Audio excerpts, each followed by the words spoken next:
The world does not remember the comfortable. It does not etch the names of those who blended in, who lived quietly in the shadows of hesitation. The world remembers the fire, the men and women who dared to set their souls ablaze with vision, with courage, with relentless faith when everything around them screamed impossible. Be the fire that changes the world. Every invention, every revolution, every movement that reshaped humanity began with one mind that refused to accept limitation. When Thomas Edison was mocked, when thousands of failed attempts littered his path, he did not bow his head to failure. He understood what few ever grasped, that failure is not a wall, but fuel.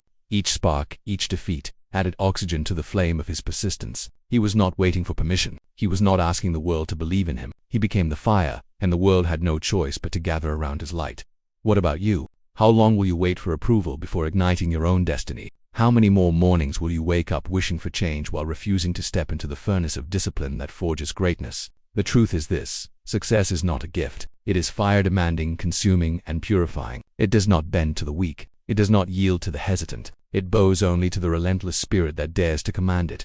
Andrew Carnegie was not born into power. He was not handed steel empires or golden opportunities. He worked in factories, broke his back as a messenger boy, lived through hunger and poverty. But he had a flame within him, a vision so clear that no external circumstance could dim it. He turned knowledge into strategy, strategy into action, and action into wealth so vast it rewrote history. Carnegie understood that the furnace of struggle is not punishment, it is preparation, and that same truth stares at you right now. You are not defined by your environment, by your past, or by the opinions of those who lack the courage to dream. You are defined by the fire you are willing to build inside yourself, the heat you are willing to endure, the light you are willing to shine until the world cannot ignore you. Look around you. Most people live as candles, flickering, fragile, easily blown out by the winds of circumstance. But the fire, the true fire, cannot be extinguished. Storms may rage, critics may mock, failures may multiply, but the fire adapts, grows, consumes every obstacle until it turns darkness into dawn. This is the law of life that few embrace. You do not wait for the world to give you power. You create it. You demand it through thought, through clarity, through disciplined action, repeated until the universe itself bends under the weight of your persistence. Henry Ford was told his vision for an automobile was ridiculous, that it would never replace the horse, that no man of sense would pursue such foolishness. He heard the laughter, but he also heard something louder, the whisper of possibility. He lit the fire of imagination, turned it into factories, turned it into vehicles, turned it into an empire that transformed how humanity moves across the earth. Ford was not simply building cars, but he was building proof that a single spark in the human mind can ignite industries and alter the destiny of nations. Do not underestimate the power of your own spark. The smallest flame, when guarded, when fed with belief, when fueled by consistent effort, can become a wildfire that reshapes everything in its path. The fire is already in you, but only you can decide if it will smolder quietly, forgotten, or if it will erupt into a force that commands history itself. Be the fire that changes the world. Do not wait for the perfect moment. Do not pray for easier paths. The fire does not ask for ease, it thrives in resistance. The mountain exists not to stop you, but to prove the height of your flame. The critics exist not to silence you, but to test the strength of your conviction. The failures exist not to define you, but to forge you.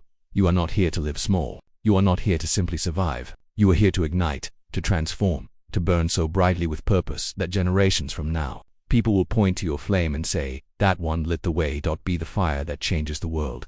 The mind is the furnace, and belief is the spark. Every empire, every masterpiece, every towering success in history began not in the hands, but in the invisible workshop of thought. Napoleon Hill called it the starting point of all achievement as a burning desire so fierce it consumes doubt, fear, and hesitation. Ask yourself, what desire has been buried within you, suffocated under excuses, silenced by the world's distractions? What vision did you once hold in your heart before society told you to be realistic, before failure convinced you to play small? That desire is not dead. It is dormant, waiting for you to strike the match of belief. Walt Disney was fired from a newspaper for lacking imagination. Imagine that: the man who would go on to craft worlds of magic, dismissed as uncreative. He faced bankruptcy, ridicule, and the sneers of skeptics who could not see beyond their own limited reality. Yet Disney's fire was not lit by their approval. It was lit by a vision he refused to abandon. A vision so clear that it burned brighter than every rejection letter, every closed door, every doubt. He dared to believe in castles that did not exist yet, in dreams that lived only in the minds of children. And because he believed,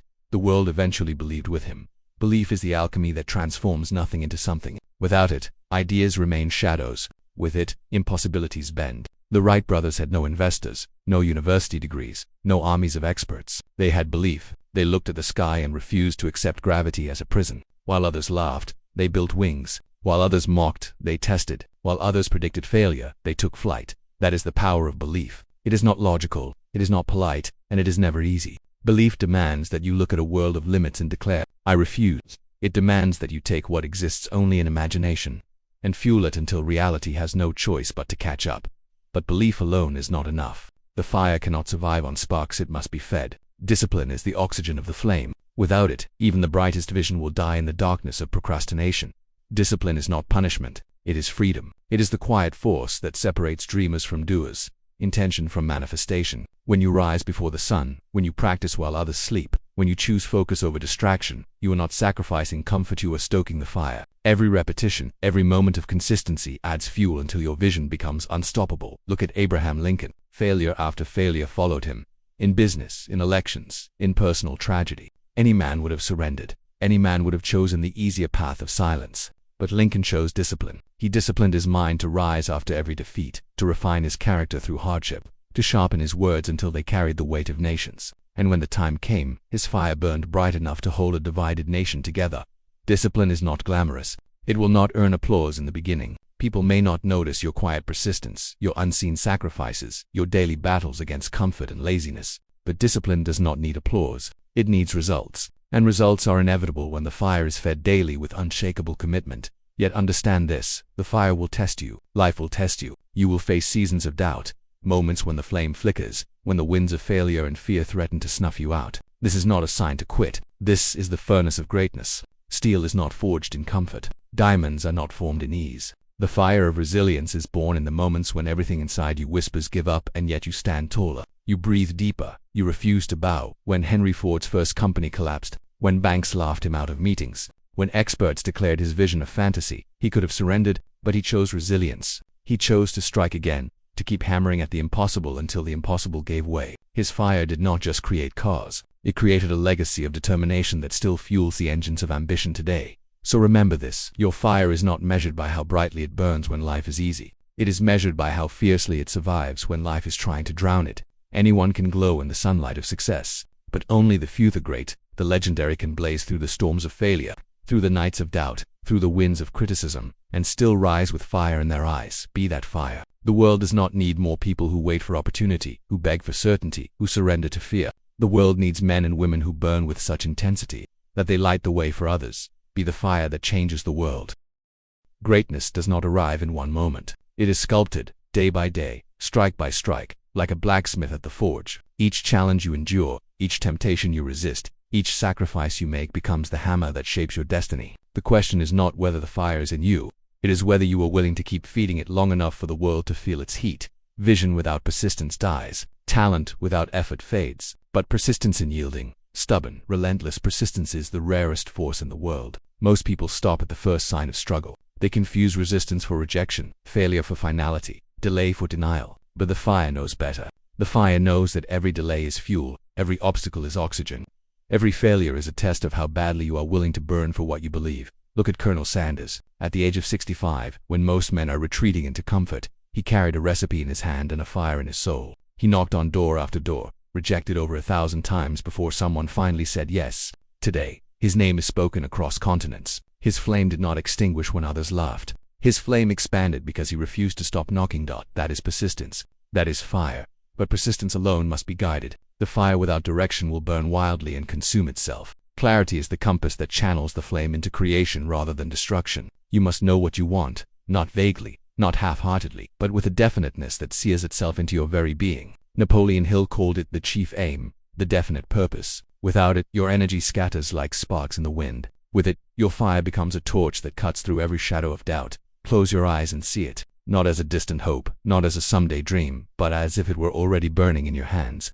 See the life you desire, the wealth, the health, the relationships, the freedom, the impact. Feel it so vividly that the world within becomes more real than the world without. That is vision. And when vision is married to persistence, when belief fuels discipline, when resilience tempers action, you become unstoppable. But the fire is not only for yourself. True greatness, true immortality, comes when your fire lights the flames of others. Look at Martin Luther King Jr. His dream was not his alone. His fire ignited the hearts of millions, a fire so powerful it still burns generations later. Look at Gandhi, who carried no weapons, commanded no armies, yet his flame of conviction dismantled an empire. Look at Mother Teresa, whose fire of compassion turned alleys of despair into havens of hope. The fire within you is not just for you, it is for everyone you will touch, every person you inspire, every life you lift, every legacy you lift behind. To hoard the fire is to waste it. To share the fire is to change the world. So ask yourself now, will you be the flicker that fades, or the inferno that endures? Will you spend your days protecting comfort, or will you spend your life building a fire so radiant that even death cannot extinguish it? You already know the answer.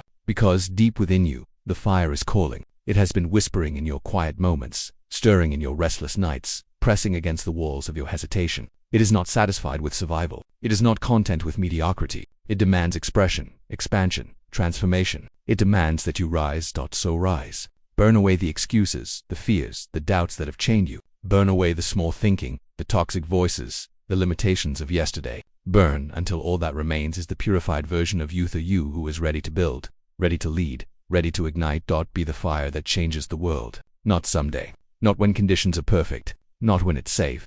Now, because the world is waiting. And your flame may be the very light someone else needs to see their own path. Burn and do not apologize. Burn and do not retreat. Burn until the world itself is forced to rise to the heat of your example. Be the fire. Be the change.